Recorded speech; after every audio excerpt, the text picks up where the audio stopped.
د نن یک شنبه ورځې لنډ دقیق او مهم خبرونه.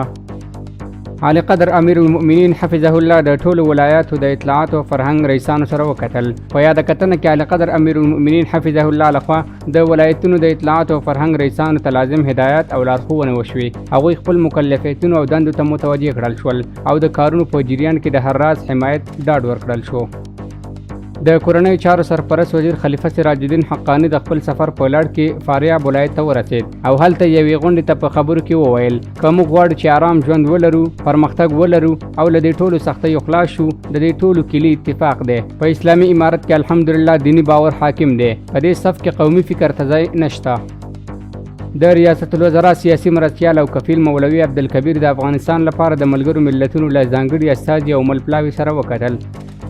د افغانستان خلکو ته د باکیفیته معیاري درملو او خوراکي توکو د رسولو په موخه د خوړو او درملو ملي ادارې سرپرست عبدالباري عمر د افغانستان اسلامي امارت په مشرتابه او چارواکو غږ وکړ چې د یادې ادارې هر اړخیز ملاتړ دې وکړي.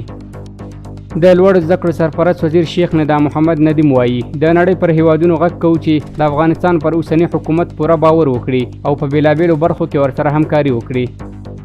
کابل ښاریان د دې ښار د هوا د ککړتیا د مخنیوي په برخه کې د اړوندو ادارو ترڅنګ د عامو هیوادوالو رول مهم بولي. کابل ښاروالۍ وایي د 14مې ناحیې په 26م ګذر کې د فرعي سړک د جوړولو چارې روانې دي.